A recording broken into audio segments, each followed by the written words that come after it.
ਬੰਦੇਰ ਸਾਹਿਬ, ਹੁਣ ਪੰਜਾਬ ਦੇ ਵਿੱਚ 14 ਫਰਵਰੀ ਨੂੰ ਵੋਟਾਂ ਪੈਣਗੀਆਂ। ਇਸ ਵਾਰ ਜੋ ਮਾਹੌਲ ਲੱਗ ਰਿਹਾ ਕਿ ਅਸਲੀ ਮੁੱਦਿਆਂ ਤੇ ਗੱਲਬਾਤ ਘੱਟ ਹੋ ਰਹੀ ਹੈ ਤੇ ਹੁਣ ਡਰ ਇੱਕ ਵਾਰ ਫਿਰ ਤੋਂ ਬਣਿਆ ਕਿ ਇੱਕ ਵਾਰ ਫਿਰ ਤੋਂ ਪੰਜਾਬ ਦੀ ਹਾਰ ਹੋ ਜਾਏਗੀ ਇਹਨਾਂ ਚੋਣਾਂ ਦੇ ਵਿੱਚ। ਵਾਸੂ ਜੀ, ਅਸੀਂ ਅਮੂਮਨ ਇਸ ਪ੍ਰੋਗਰਾਮ ਦੇ ਵਿੱਚ ਪਹਿਲਾਂ ਖਬਰ ਦਾ ਜ਼ਿਕਰ ਕਰਦੇ ਹਾਂ, ਫਿਰ ਉਸ ਦਾ ਵਿਸ਼ਲੇਸ਼ਣ ਕਰਦੇ ਹਾਂ। ਅੱਜ ਥੋੜਾ ਜਿਹਾ ਲੀਹ ਤੋਂ ਹਟ ਕੇ ਗੱਲ ਕਰਾਂਗੇ, ਪਹਿਲਾਂ ਵਿਸ਼ਲੇਸ਼ਣ, ਫਿਰ ਉਸ ਤੋਂ ਬਾਅਦ ਚੋਂ ਖਬਰਾਂ। ਸਰੋਤੇ ਆਪਣੇ ਆਪ ਹੀ ਇਸ ਦਾ ਅੰਦਾਜ਼ਾ ਲਗਾ ਲੈਣਗੇ ਸਾਡੇ ਨਾਲ ਹੋ ਕੀ ਰਿਹਾ ਤੇ ਇਹ ਜਿਹੜੀਆਂ ਸਿਆਸੀ ਪਾਰਟੀਆਂ ਨੇ ਕਿੱਧਰ ਨੂੰ ਤੁਰ ਪਈਆਂ। ਜਿਹੜਾ ਪੰਜਾਬ ਜਿਹਨੇ ਪਿਛਲੇ ਦਿਨੀ ਇੱਕ ਬੜਾ ਜ਼ਬਰਦਸਤ ਘੋਲ ਲੜਿਆ ਦਿੱਲੀ ਦੀਆਂ ਬਰੂਹਾਂ ਦੇ ਉੱਤੇ, ਔਰ ਉਹ ਲੜਿਆ ਹੀ ਨਹੀਂ, ਜਿੱਤਿਆ, ਔਰ ਕੇਂਦਰ ਦੀ ਸਰਕਾਰ ਨੂੰ ਵੀ ਆਪਣੀ ਗੱਲ ਮਨਾਈ, ਔਰ ਜਿਹੜੀਆਂ ਅੰਤਰਰਾਸ਼ਟਰੀ ਜਿਹੜੀਆਂ ਨਵੀਆਂ ਆਰਥਿਕ ਨੀਤੀਆਂ ਨੇ, ਨਿਊ ਲਿਬਰਲ ਜਿਹੜੀਆਂ ਇਕਨੋਮਿਕ ਪਾਲਿਸੀਜ਼ ਨੇ, ਉਹਨਾਂ ਨੂੰ ਕਰਾਰੀ ਹਾਰ ਦਿੱਤੀ। ਔਰ ਇਹ ਸਮਝਿਆ ਜਾਂਦਾ ਸੀ, ਮੈਂ ਵੀ ਕਈ ਵਾਰੀ ਇਹ ਕਿਹਾ ਕਿ ਇਹਨਾਂ ਤੋਂ ਬਾਅਦ ਪੰਜਾਬ ਦੀ ਸਿਆਸਤ ਦੇ ਵਿੱਚ ਇੱਕ ਬਦਲਾਅ ਆਏਗਾ। ਸਿਆਸੀ ਬਦਲ ਨਹੀਂ ਹੋਏਗਾ, ਵੀ ਇਹ ਨਹੀਂ ਹੋਊਗਾ ਕਿ ਜੀ ਸਰਕਾਰ ਬਦਲ ਗਈ ਤਾਂ ਇਕੱਲਾ ਉਹਦੇ ਨਾਲ ਨਹੀਂ ਕੰਮ ਚੱਲਣਾ। ਤੇ ਅਸੀਂ ਇਹ ਸੋਚਦੇ ਸੀ ਕਿ ਸਿਆਸਤ ਦੇ ਵਿੱਚ ਬਦਲਾਅ ਆਏਗਾ, ਪਰ ਹੁਣ ਜਿਸ ਤਰ੍ਹਾਂ ਘਟਨਾਕ੍ਰਮ ਅਸੀਂ ਦੇਖ ਰਹੇ ਹਾਂ, ਜਿਹੜਾ ਸਾਰਾ ਵਰਤਾਰਾ ਹੋ ਰਿਹਾ, ਉਹ ਵਿਅਕਤੀਆਂ ਦੇ ਆਸ-ਪਾਸ ਦੇ ਜਿਹੜੀਆਂ ਹੈਗੀਆਂ ਉਹਨਾਂ ਦੇ ਤਾਨੇ ਮਿਹਣੇ, ਉਹਨਾਂ ਦੇ ਨਾਲ ਕੀ ਹੋ ਗਿਆ। ਜਿਸ ਤਰ੍ਹਾਂ ਆਪਾਂ ਗੱਲ ਕਰਦੇ ਹਾਂ ਚੀਫ ਮਿਨਿਸਟਰ ਚਿਹਰਾ ਕੌਣ ਹੋਊਗਾ, ਕਿਹਨੇ ਕਿਹਨੂੰ ਕੀ ਕਹਿਤਾ, ਉਹ ਤਾਂ ਚੱਲੀ ਜਾ ਰਿਹਾ, ਪਰ ਜਿਹੜੇ ਮੁੱਦੇ ਨੇ ਪੰਜਾਬ ਦੇ, ਉਹਨਾਂ ਦੇ ਉੱਤੇ ਗੱਲਬਾਤ ਨਹੀਂ ਹੋ ਰਹੀ। ਕਿ ਹਾਲੇ ਤਾਂ ਚਲੋ ਥੋੜਾ ਜਿਹਾ ਅਸੀਂ ਟੂ ਅਰਲੀ ਆ ਕਹਿਣ ਨੂੰ, ਕਿਉਂਕਿ ਆਉਣ ਵਾਲੇ ਦਿਨਾਂ 'ਚ ਪਾਰਟੀਆਂ ਆਪਣਾ ਮੈਨੀਫੈਸਟੋ ਵੀ ਰਿਲੀਜ਼ ਕਰਨਗੀਆਂ, ਪਰ ਉਧਰ ਨੂੰ ਰੁਝਾਨ ਇਸ ਵੇਲੇ ਨਜ਼ਰ ਨਹੀਂ ਆ ਰਿਹਾ। ਤੇ ਈਵਨ ਜਿਹੜੀਆਂ ਕਿਸਾਨ ਜਥੇਬੰਦੀਆਂ ਨੇ ਜਿਹੜਾ ਆਪਣੀ ਆਪਸ 'ਚ ਗੱਲਬਾਤ ਕੀਤੀ ਆ, ਉਹ ਵੀ ਜੇ ਤੁਸੀਂ ਇਹ ਕਹੋ ਤਾਂ ਸੀਟਾਂ ਦੀ ਵੰਡ ਦੇ ਉੱਤੇ ਜ਼ਿਆਦਾ ਰੌਲਾ ਉਹਨਾਂ ਦਾ ਪਿਆ, ਤੇ ਬਨਸਪਤ ਕਿ ਕੋਈ ਮੁੱਦਿਆਂ ਦੀ ਜਿਹੜਾ ਵਖਰੇਵਾਂ ਹੈਗਾ। ਜਿਹੜਾ ਪੰਜਾਬ ਦਾ ਜਿਹੜਾ ਬੁਨਿਆਦੀ ਮੁੱਦਾ ਵਾਸੂ ਜੀ, ਮੇਰੇ ਹਿਸਾਬ ਦੇ ਨਾਲ ਉਹ ਇਹ ਆ ਕਿ 1970 ਦੇ ਦਹਾਕੇ 'ਚ ਜਦੋਂ ਅਸੀਂ ਇਹ ਕਹਿੰਦੇ ਆ, ਜਾਂ ਆਰਥਿਕ ਮਾਹਰ ਵੀ ਇਹ ਕਹਿੰਦੇ ਨੇ ਕਿ ਗ੍ਰੀਨ ਰੈਵੋਲੂਸ਼ਨ ਆਇਆ, ਹਰਾ ਇਨਕਲਾਬ ਆਇਆ, ਉਸ ਤੋਂ ਬਾਅਦ ਜਿਹੜੀ ਹੈਗੀ ਆ ਉਹ ਹਰੇ ਇਨਕਲਾਬ ਦਾ ਜਿਹੜਾ ਸਾਨੂੰ ਫਾਇਦਾ ਮਿਲਣਾ ਸੀ ਉਹ ਮਿਲ ਲਿਆ। ਉਸ ਤੋਂ ਬਾਅਦ ਪੰਜਾਬ ਦੀ ਜਿਹੜਾ ਬੁਨਿਆਦੀ ਖਿੱਤਾ ਵਾ, ਜਾਂ ਜਿਹਨੂੰ ਪ੍ਰਾਇਮਰੀ ਸੈਕਟਰ ਜਿਹੜੇ ਇਕਨੋਮਿਕਸ ਦੀ ਟਰਮ ਦੇ ਵਿੱਚ ਕਿਹਾ ਜਾਂਦਾ, ਉਹਦੇ ਵਿੱਚ ਧਨ ਦੀ ਉਤਪਤੀ, ਵੈਲਥ ਜਨਰੇਸ਼ਨ ਜਿਸ ਨੂੰ ਕਿਹਾ ਜਾਵੇ, ਉਹਦੇ ਤੇ ਬਿਲਕੁਲ ਖੜੋਤ ਆ ਗਈ ਹੈ। ਔਰ ਇਹਨੂੰ 40-45 ਸਾਲ ਹੋ ਗਏ ਨੇ, ਔਰ ਇਹਦੇ ਕਰਕੇ ਹੀ ਬਾਕੀ ਦੇ ਜਿਹੜੇ ਮੁੱਦੇ ਨੇ ਉਹ ਸਾਹਮਣੇ ਆਉਂਦੇ ਨੇ। ਤੁਸੀਂ ਕੋਈ ਵੀ ਮੁੱਦੇ ਜਿਹੜੇ ਦੇਖਦੇ ਹੋ, ਉਹ ਮੁੜ ਘਿੜ ਕੇ ਇੱਥੇ ਤੱਕ ਆ ਜਾਂਦਾ। ਜੇ ਨਸ਼ਿਆਂ ਦੀ ਵੀ ਗੱਲ ਕਰੋ, ਕਿਸਾਨਾਂ ਦੀਆਂ ਖੁਦਕੁਸ਼ੀਆਂ ਦੀ ਗੱਲ ਕਰੋ, ਜਿਹੜੇ ਜਹਾਜ਼ ਭਰ ਕੇ ਨੌਜਵਾਨ, ਜਿਹਨੂੰ ਬ੍ਰੇਨ ਡਰੇਨ ਔਰ ਹਿਊਮਨ ਰਿਸੋਰਸ ਡਰੇਨ ਕਿਹਾ ਜਾਂਦਾ, ਜਹਾਜ਼ ਭਰ ਕੇ ਨੌਜਵਾਨ ਬਾਹਰਲੇ ਦੇਸ਼ਾਂ ਨੂੰ ਭੱਜੇ ਜਾਂਦੇ ਆ, ਆਪਣੀਆਂ ਜ਼ਮੀਨਾਂ ਵੇਚ ਕੇ ਪਿੰਡਾਂ 'ਚੋਂ ਜਾ ਰਹੇ ਆ। ਉਹ ਸਾਰਿਆਂ ਦੇ ਮੁੱਦੇ ਜਿਹੜੀ ਗੱਲ ਆ ਉਹ ਮੁੜ ਘਿਰ ਕੇ ਉੱਥੇ ਹੀ ਜਾਂਦੀ ਆ ਕਿ ਪੰਜਾਬ ਦਾ ਜਿਹੜਾ ਮੁੱਢਲਾ ਖੇਤਰ ਆ, ਜਾਂ ਜਿਹੜਾ ਪ੍ਰਾਇਮਰੀ ਸੈਕਟਰ ਆ, ਉਹਦੇ ਵਿੱਚ ਧਨ ਦੀ ਉਤਪਤੀ ਨਹੀਂ ਹੋ ਰਹੀ। ਜਿਹੜੇ ਕਿਸਾਨ ਅੰਦੋਲਨ ਨੇ ਜਿਹੜੇ ਇਹ ਮੁੱਦੇ ਬੜੇ ਬਾਖੂਬੀ ਉਜਾਗਰ ਕੀਤੇ ਸੀ ਕਿ ਜੀ ਇਹਦੇ ਉੱਤੇ ਧਿਆਨ ਦੇਣ ਦੀ ਲੋੜ ਹੈ।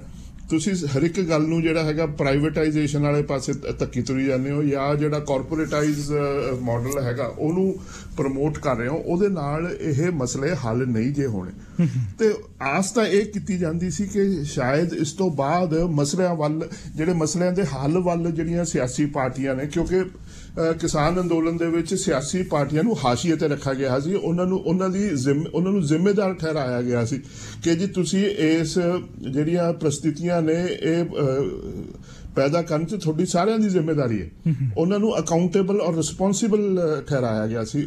ਆਸ ਤਾਂ ਇਹ ਕੀਤੀ ਜਾਂਦੀ ਸੀ ਕਿ ਸ਼ਾਇਦ ਇਸ ਤੋਂ ਜਿਹੜੀ ਹੈਗੀ ਆ ਸਬਕ ਸਿੱਖ ਕੇ ਸਿਆਸੀ ਪਾਰਟੀਆਂ ਇਹ ਜਿਹੜੇ ਬੁਨਿਆਦੀ ਮੁੱਦੇ ਨੇ ਉਹਨਾਂ ਦੇ ਹੱਲ ਵੱਲ ਜਾਣਗੀਆਂ, ਪਰ ਉਧਰ ਨੂੰ ਜਾਂਦੀ ਕੋਈ ਵੀ ਪਾਰਟੀ ਇਸ ਵੇਲੇ, ਕੋਈ ਵੀ ਸਿਆਸੀ ਧਿਰ, ਜਿਹੜੀ ਮੈਂ ਬੜੀ ਜ਼ਿੰਮੇਵਾਰੀ ਨਾਲ ਕਹਿਣਾ ਚਾਹੁੰਦਾ, ਕੋਈ ਵੀ ਸਿਆਸੀ ਧਿਰ ਉਧਰਲੇ ਪਾਸੇ ਨੂੰ ਨਹੀਂ ਜਾ ਰਹੀ।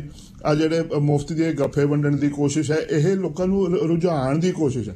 ਫਿਰ ਜੀ ਕਦੇ ਕਿਸੇ ਸੈਲੀਬ੍ਰਿਟੀ ਨੂੰ ਆਪਣੀ ਪਾਰਟੀ 'ਚ ਜੁਆਇਨ ਕਰਵਾ ਲਿਆ, ਜਾਂ ਦੂਜੇ ਪਾਰਟੀ ਦੇ ਰਹਿੰਦ ਖੂੰਹਦ ਚੱਕ ਲਈ। ਸੋ ਇੱਧਰਲੇ ਪਾਸੇ ਨੂੰ ਜਿਹੜਾ ਰੁਝਾਨ ਆ ਉਹ ਫਿਰ ਉਧਰ ਨੂੰ ਜਾ ਰਿਹਾ। ਹੁੰਦਾ ਕੀ ਆ, ਮੈਂ ਪਹਿਲਾਂ ਇੱਕ ਹੋਰ ਬੜਾ ਇੰਪੋਰਟੈਂਟ ਗੱਲ ਆ, ਕਿਉਂਕਿ ਚੀਫ ਮਿਨਿਸਟਰ ਚੰਨੀ ਦੇ ਚੀਫ ਮਿਨਿਸਟਰ ਆਪਣੇ ਸਰਦਾਰ ਚਰਨਜੀਤ ਸਿੰਘ ਚੰਨੀ ਦੇ ਚੀਫ ਮਿਨਿਸਟਰ ਬਣਨ ਤੋਂ ਬਾਅਦ ਜਿਹੜੀਆਂ ਸਾਡੀਆਂ ਰਿਜ਼ਰਵਡ ਕੈਟਾਗਰੀਜ਼ ਨੇ ਉਹਨਾਂ ਦੇ ਉੱਤੇ ਫੋਕਸ ਆਇਆ। ਉਹ ਹੁੰਦਾ ਕੀ ਆਇਆ ਹੁਣ ਤੱਕ ਕਿ ਜਿਹੜੇ ਸਾਡੀਆਂ ਜਿਹੜੇ ਸਮਾਜ ਦੇ ਉਹ ਹਿੱਸੇ ਨੇ ਜਿਨ੍ਹਾਂ ਨੂੰ ਹਾਸ਼ੀਏ ਤੇ ਧੱਕਿਆ ਜਾਂਦਾ, ਉਹਨਾਂ ਨੂੰ ਪੋਲੀਟੀਕਲ ਜਿਹੜੀ ਸਾਰਾ ਸਿਸਟਮ ਆ ਉਹਦੇ ਵਿੱਚ ਜਾਂ ਈਵਨ ਰਿਲੀਜੀਅਸ ਸੋਸ਼ਲ ਸਿਸਟਮ ਦੇ ਵਿੱਚ ਉਹਨਾਂ ਨੂੰ ਕੋਈ ਰੋਲ ਨਹੀਂ ਮਿਲਦਾ। ਉਹਨਾਂ ਨੂੰ ਫਿਰ ਡੇਰਿਆਂ 'ਚ ਜਾਣਾ ਪੈਂਦਾ ਔਰ ਡੇਰਿਆਂ ਦੇ ਥਰੂ ਜਿਹੜੀਆਂ ਪੋਲੀਟੀਕਲ ਪਾਰਟੀਆਂ ਨੇ ਡੇਰਿਆਂ ਦੇ ਮੁਖੀਆਂ ਨਾਲ ਆਪਣੇ ਸਮਝੌਤੇ ਕਰ ਲੈਂਦੀਆਂ ਔਰ ਉਹਨਾਂ ਦੀਆਂ ਵੋਟਾਂ ਲੁੱਟ ਲੈਂਦੇ ਨੇ ਔਰ ਇਸੇ ਤਰ੍ਹਾਂ ਹੋਰ ਵੀ ਤਰੀਕੇ ਨਾਲ ਲੁੱਟੀਆਂ ਜਾਂਦੀਆਂ ਨੇ ਵੋਟਾਂ। ਹੁਣ ਫੇਰ ਉਧਰ ਨੂੰ ਕੰਮ ਤੁਰ ਰਿਹਾ। ਆਪਾਂ ਅੱਗੇ ਜਾ ਕੇ ਅੱਜ ਗੱਲਾਂ ਕਰਾਂਗੇ ਉਹਦੇ ਵਿੱਚ ਸਾਡੇ ਸਰੋਤੇ ਇਸ ਨੁਕਤਾ ਨਜ਼ਰ ਦੇ ਥਰੂ ਜੇ ਦੇਖਣ ਜਾਂ ਆਉਣ ਵਾਲੇ ਦਿਨਾਂ ਦੇ ਵਿੱਚ ਜੇ ਇਹਦੀ ਆਪਣਾ ਆਪ ਦੇ ਜਦੋਂ ਬੈਠਦੇ ਨੇ ਗੱਲਬਾਤ ਕਰਦੇ ਨੇ, ਸਪੈਸ਼ਲੀ ਜਿਹੜੇ NRIs ਨੇ ਉਹ ਬਹੁਤ ਚਿੰਤਤ ਨੇ ਪੰਜਾਬ ਦੇ ਬਾਰੇ। ਜਦੋਂ ਵਾਪਸ ਘਰੇ ਫੋਨ ਤੇ ਗੱਲ ਕਰਦੇ ਨੇ ਕਿਉਂਕਿ ਹੁਣ ਪੰਜਾਬ ਦੇ ਲੋਕ ਤਾਂ ਉਸ ਸਿਚੁਏਸ਼ਨ 'ਚ ਜਾਂ ਜਿਹੜੀ ਹੈਗੀ ਹੈ ਗਰਾਊਂਡ ਰਿਐਲਿਟੀ 'ਚ ਫਸ ਗਏ ਨੇ, ਉਹਨਾਂ ਨੂੰ ਥੋੜੇ ਪਾਸੇ ਇਸ ਦੇ ਵਾਸਤੇ ਅਵੇਅਰ ਕਰਨ ਅਵੇਕਨ ਕਰਨ। ਇਹ NRIs ਜਿਹੜੇ ਹੈਗੇ ਆ ਸਾਡੇ ਜਿਹੜੇ ਇਸ ਪ੍ਰੋਗਰਾਮ ਨੂੰ ਸੁਣਦੇ ਨੇ ਉਹ ਜੇ ਇੱਧਰਲੇ ਪਾਸੇ ਨੂੰ ਤੋਰਨਗੇ, ਉਹ ਲੋਕਾਂ ਨੂੰ ਵਾਪਸ ਮੁੱਦਿਆਂ ਤੇ ਲਿਆਉਣ ਦੀ ਕੋਸ਼ਿਸ਼ ਕਰਨਗੇ, ਉਹ ਬਹੁਤ ਵਧੀਆ ਵੱਡੀ ਸੇਵਾ ਹੋਏਗੀ ਪੰਜਾਬ ਵਾਸਤੇ। ਜੀ ਸਰਬਜੀਤ ਜੀ, ਹੁਣ ਪੰਜਾਬ ਦੇ ਵਿੱਚ ਕਾਂਗਰਸ ਤੇ ਦਬਾਅ ਬਣ ਰਿਹਾ ਬਹੁਤ ਜ਼ਿਆਦਾ ਕਿ ਪਾਰਟੀ ਆਪਣੇ CM ਕੈਂਡੀਡੇਟ ਦਾ ਨਾਮ ਜਿਹੜਾ ਅਨਾਉਂਸ ਕਰੇ। ਇਹਦੇ ਬਾਰੇ ਹੁਣ ਚੰਨੀ ਸਾਹਿਬ ਦਾ ਕੀ ਕਹਿਣਾ ਜੀ? ਵਾਸੂ ਜੀ, ਕੱਲ ਚੰਨੀ ਸਾਹਿਬ ਦੇ ਹਾਂਜੀ ਕੱਲ ਦੇਰ ਸ਼ਾਮ ਦੀ ਗੱਲ ਹੈ ਕਿ ਆਪਣਾ ਪ੍ਰਚਾਰ ਦੇ ਵਾਸਤੇ ਕਈ ਜਗ੍ਹਾ ਤੇ ਮਿਲ ਰਹੇ ਆ ਤੇ ਉਹਨਾਂ ਨੂੰ ਵੀ ਸਵਾਲ ਜਵਾਬ ਹੋਏ ਇੱਕ ਜਗ੍ਹਾ ਦੇ ਉੱਤੇ, ਉਹਨਾਂ ਦੀ ਗੱਲਬਾਤ ਹੋ ਰਹੀ ਸੀਗੀ ਤੇ ਉਹ ਆਪਣਾ ਉਹਨਾਂ ਨੇ ਵੀ ਕਿਹਾ ਕਿ ਜਿਹੜੀ ਕਾਂਗਰਸ ਪਾਰਟੀ ਦੀ ਹਾਈ ਕਮਾਂਡ ਹੈ ਉਹਨੂੰ ਦੇਰੀ ਨਹੀਂ ਕਰਨੀ ਚਾਹੀਦੀ ਕਿ ਚੀਫ ਮਿਨਿਸਟਰ ਕੈਂਡੀਡੇਟ ਉਹਨੂੰ ਅਨਾਉਂਸ ਕਰਨਾ ਚਾਹੀਦਾ। ਔਰ ਉਹਦੇ ਵਿੱਚ ਇਹ ਹੈ ਕਿ ਸਾਰੀਆਂ ਪਾਰਟੀਆਂ ਵੱਲੋਂ ਜਾਂ ਈਵਨ ਪ੍ਰੈਸ ਕਾਨਫਰੰਸਿਸ ਦੇ ਵਿੱਚ ਜਿਹੜਾ ਬਾਰ-ਬਾਰ ਇਹ ਆ ਰਿਹਾ ਕਿ ਕਾਂਗਰਸ ਆਪਣਾ ਚਿਹਰਾ ਦੱਸੇ ਤੇ ਉਹਦੀ ਚੰਨੀ ਉਹਨਾਂ ਦੇ ਵੱਲੋਂ ਇੱਕ ਜਿਹੜੀ ਤਰਕ ਦਿੱਤਾ ਗਿਆ ਉਹ ਇਹ ਸੀ ਕਿ ਜਿਹੜੀਆਂ 5 ਸਾਲ ਪਹਿਲਾਂ ਚੋਣਾਂ ਹੋਈਆਂ ਸੀ, ਜਦੋਂ ਕੈਪਟਨ ਅਮਰਿੰਦਰ ਸਿੰਘ ਨੂੰ ਬਤੌਰ ਚੀਫ ਮਿਨਿਸਟਰ ਚਿਹਰਾ ਅਸੀਂ ਅਨਾਉਂਸ ਕੀਤਾ ਤਾਂ ਅਸੀਂ ਚੋਣਾਂ ਜਿੱਤ ਗਏ। ਉਦੋਂ ਪਹਿਲਾਂ ਜਿਹੜੀਆਂ 10 ਸਾਲ ਪਹਿਲਾਂ ਜਿਹੜੀਆਂ ਚੋਣਾਂ ਹੋਈਆਂ ਸੀ ਕਾਂਗਰਸ ਨੇ ਚੀਫ ਮਿਨਿਸਟਰ ਚਿਹਰਾ ਨਹੀਂ ਸੀ ਦਿੱਤਾ ਤਾਂ ਜਿਹੜੀ ਸੀ ਕਾਂਗਰਸ ਅਕਾਲੀ ਦਲ ਦੇ ਖਿਲਾਫ ਐਂਟੀ ਇਨਕੰਬੈਂਸੀ ਵੀ ਨਹੀਂ ਵਰਤ ਸਕੀ ਔਰ ਚੋਣਾਂ ਹਾਰ ਗਈਆਂ ਸੀ। ਸੋ ਇਹ ਇੱਕ ਤਰਕ ਦਿੱਤਾ। ਦੂਸਰੇ ਪਾਸੇ ਜਿਹੜਾ ਅਸੀਂ ਪਿਛਲੇ ਦਿਨੀ ਆਪਣੇ ਸਰੋਤਿਆਂ ਨਾਲ ਸਾਂਝਾ ਕੀਤਾ ਸੀ ਕਿ ਜਿਹੜਾ ਪਹਿਲਾ ਸਰਵੇ ਆਇਆ ਜਿਹਦੇ ਵਿੱਚ ਚਰਨਜੀਤ ਚੰਨੀ 29% ਵੋਟਰਸ ਦੀ ਜਿਹੜੀ ਜਾਂ ਜਿਹੜੇ ਸੈਂਪਲ ਸੀ ਉਹਦੇ ਵਿੱਚ ਲੋਕਾਂ ਦੀ ਪਹਿਲੀ ਪਸੰਦ ਸਨ ਬਤੌਰ ਚੀਫ ਮਿਨਿਸਟਰ ਚਿਹਰਾ, ਉਹਦਾ ਵੀ ਉਹ ਕਹਿੰਦੇ ਮੈਂ ਇੱਕ ਪਪੂਲਰ ਲੀਡਰ ਹਾਂ ਔਰ ਉਹਨਾਂ ਨੇ ਹਿੰਟ ਕੀਤਾ ਕਿ ਮੇਰਾ ਨਾਂ ਅਨਾਉਂਸ ਕੀਤਾ ਜਾਵੇ।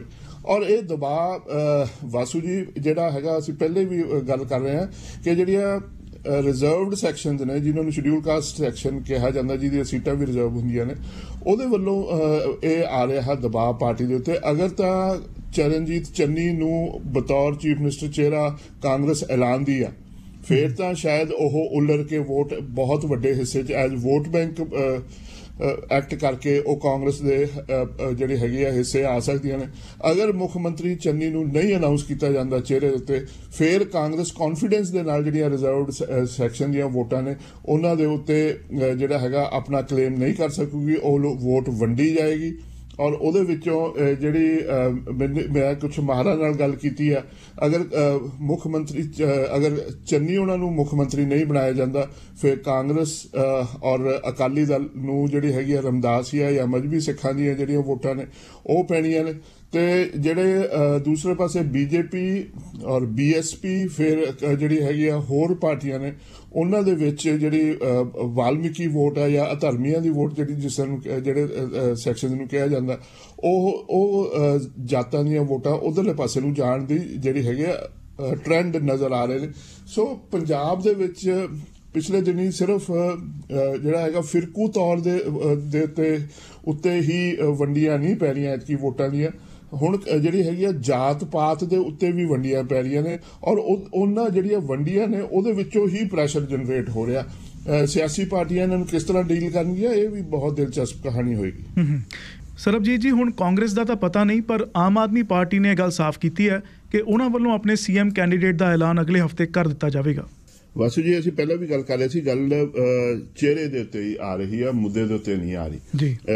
ਕੱਲ ਜਿਹੜੇ ਆਮ ਆਦਮੀ ਪਾਰਟੀ ਦੇ ਪ੍ਰਧਾਨ ਨੇ ਜਾਂ ਕਨਵੀਨਰ ਨੇ ਅਰਵਿੰਦ ਕੇਜਰੀਵਾਲ ਦਿੱਲੀ ਦੇ ਮੁੱਖ ਮੰਤਰੀ, ਉਹਨਾਂ ਨੇ ਖਰੜ ਕੌਂਸਟੀਟੂਐਂਸੀ ਦੇ ਵਿੱਚ ਇੱਕ ਰੋਡ ਸ਼ੋ ਆਪਣਾ door to door campaign launch ਕੀਤੀ ਆਪਣੇ ਕੈਂਡੀਡੇਟ ਅਨਮੋਲ ਗਗਨ ਉਹਨਾਂ ਦੇ ਵਾਸਤੇ।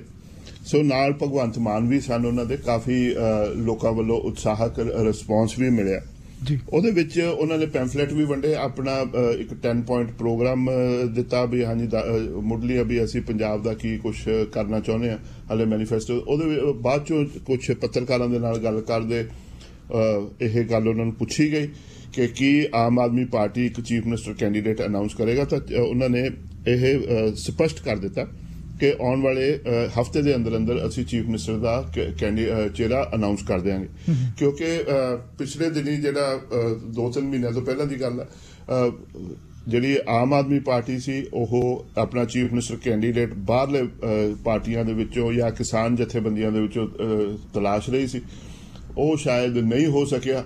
ਤੇ ਪਾਰਟੀ ਦੇ ਅੰਦਰੋਂ ਔਰ ਸਪੈਸ਼ਲੀ ਜਿਹੜਾ ਯੂਥ ਹੈ ਉਹਨਾਂ ਦੇ ਵਿੱਚੋਂ ਇੱਕ ਪ੍ਰੈਸ਼ਰ ਹੈ, ਜਿਸ ਤਰ੍ਹਾਂ ਕਾਂਗਰਸ ਤੇ ਪ੍ਰੈਸ਼ਰ ਹੈ ਉਸੇ ਤਰ੍ਹਾਂ ਇੱਕ ਵਰਗ ਦਾ ਪ੍ਰੈਸ਼ਰ ਆਮ ਆਦਮੀ ਪਾਰਟੀ ਤੇ ਵੀ ਆ। ਜਿਹੜੇ ਯੁਵਾ ਵਲੰਟੀਅਰਸ ਨੇ ਉਹ ਭਗਵੰਤ ਮਾਨ ਨੂੰ ਬਤੌਰ CM ਫੇਸ ਦੇਖਣਾ ਚਾਹੁੰਦੇ ਨੇ।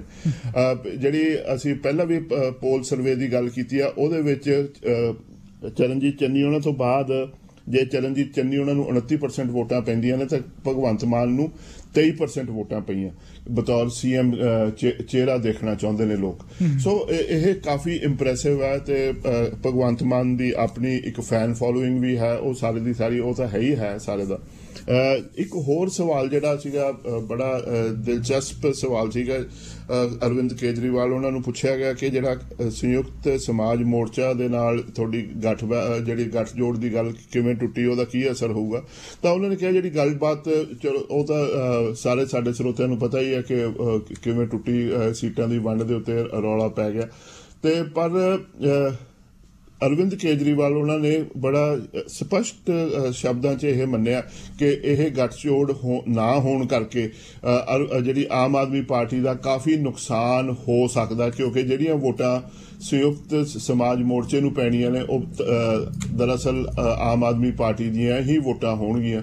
ਸੋ ਇਹ ਕਾਫੀ ਜਿਹੜੀ ਹੈਗੀ ਆ ਇੰਪੋਰਟੈਂਟ ਜਿਹਨੂੰ ਕਹਿੰਦੇ ਡਿਵੈਲਪਮੈਂਟ ਅਸੀਂ ਕਹਿ ਸਕਦੇ ਹਾਂ। ਤੇ ਸਰਬਜੀਤ ਜੀ, ਨਵਜੋਤ ਸਿੱਧੂ ਤੇ ਧਰਮਵੀਰ ਗਾਂਧੀ ਨੇ ਅਰਵਿੰਦ ਕੇਜਰੀਵਾਲ ਤੇ ਬੜਾ ਤਿੱਖਾ ਸ਼ਾਬਦਿਕ ਵਾਰ ਕੀਤਾ, ਕੀ ਕਿਹਾ ਜੀ ਇਹਨਾਂ ਨੇ? ਜਿਹੜਾ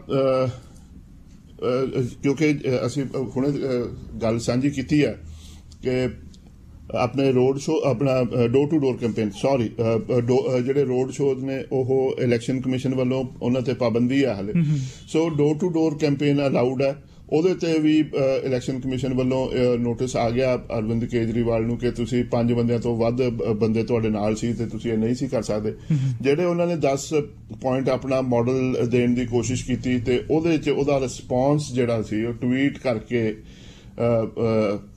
ਨਵਜੋਤ ਸਿੱਧੂ ਉਹਨਾਂ ਨੇ ਉਹਦੇ ਉੱਤੇ ਬਹੁਤ ਜ਼ਬਰਦਸਤ ਸ਼ਬਦੀ ਹਮਲਾ ਕੀਤਾ। ਤੇ ਪਹਿਲਾਂ ਤਾਂ ਉਹਨਾਂ ਨੇ ਅਰਵਿੰਦ ਕੇਜਰੀਵਾਲ ਨੂੰ ਪੋਲੀਟੀਕਲ ਟੂਰਿਸਟ ਕਿਹਾ ਕਿ ਪੰਜਾਬ ਦੇ ਵਿੱਚ ਪਿਛਲੇ 4.5 ਸਾਲ ਉਹ ਗਾਇਬ ਸਨ ਤੇ ਹੁਣ ਜਦੋਂ ਚੋਣਾਂ ਆ ਗਈਆਂ ਉਹ ਇੱਥੇ ਆ ਗਏ। ਇੱਕ ਆਮ ਆਦਮੀ ਪਾਰਟੀ ਦਾ ਇੱਕ ਕੈਂਪੇਨ ਚਲਾਤੀ, ਇੱਕ ਏਜੰਡਾ ਜੋ ਇੱਕ ਪੰਜਾਬ ਦੇ ਲੋਕਾਂ ਦੇ ਨਾਲ ਇੱਕ ਜਿਹੜਾ ਭੱਦਾ ਮਜ਼ਾਕ ਹੈ। ਤੇ ਫਿਰ ਇਸ ਤੋਂ ਬਾਅਦ ਜਿਹੜਾ ਅਰਵਿੰਦ ਕੇਜਰੀਵਾਲ ਦਾ ਜਿਹੜਾ ਪੰਜਾਬ ਮਾਡਲ ਹੈ ਉਹਨੂੰ ਉਹਨਾਂ ਨੇ ਕਿਹਾ ਜੀ, ਉਹਨਾਂ ਨੇ ਉਹਦੀ ਵਿਆਖਿਆ ਕੀਤੀ ਕਿ ਇਹ ਆਈ ਐਮ ਇਨਸਿਕਿਉਰ ਮਾਡਲ, ਇਹ ਲਿਕਰ ਮਾਫੀਆ ਮਾਡਲ ਹੈ, ਇਹ ਟਿਕਟ ਫॉर ਮਨੀ ਮਾਡਲ ਹੈ, ਇਹ ਆਈ ਐਮ ਸੌਰੀ ਮਜੀਠੀਆ ਜੀ ਮਾਡਲ ਹੈ। ਇਸ ਲਈ ਇਹ ਇੱਕ ਜਿਹੜਾ ਹੈਗਾ ਕਾਇਰ ਆਦਮੀ ਦਾ ਮਾਡਲ ਹੈ, ਇਹ ਫ੍ਰੀ ਚੈੱਕ ਜਿਹੜੇ ਹੈਗੇ ਆ ਮਾਡਲ ਹੈ, ਇਹ ਇਲੈਕਟ੍ਰਿਸਿਟੀ ਅੰਬਾਨੀਆਂ ਨੂੰ ਦੇਣ ਦਾ ਮਾਡਲ ਹੈ। ਇਹ ਬਈ ਉਹਨਾਂ ਨੇ ਇੱਕ ਤੰਜ਼ ਕੱਸਿਆ ਕਿ ਦਿੱਲੀ ਦੇ ਵਿੱਚ ਸਿਰਫ 450 ਨੌਕਰੀਆਂ ਦਿੱਤੀਆਂ। ਸੋ ਇਹ ਕਹਿੰਦੇ ਜੀ 450 ਨੌਕਰੀਆਂ 5 ਸਾਲਾਂ ਦਾ ਮਾਡਲ ਹੈ। ਸੋ ਨਵਜੋਤ ਸਿੱਧੂ ਨੇ ਕਿਹਾ ਕਿ ਇਹ ਪੰਜਾਬ ਦੀਆਂ ਜਿਹੜੇ 3 ਕਰੋੜ ਲੋਕੀ ਨੇ ਉਹ ਉਹਨਾਂ ਦੀ ਪੁਨਰ ਉਸਾਰਨ ਦੀ ਗੱਲ ਹੈ ਤੇ ਪੰਜਾਬ ਜਿਹੜੀ ਇਹੋ ਜਿਹੀ ਨਾਨ ਸੀਰੀਅਸ ਏਜੰਡਾ ਦੇ ਉੱਤੇ ਨਹੀਂ ਉਹਨਾਂ ਨੇ ਗਿਰੇਗਾ।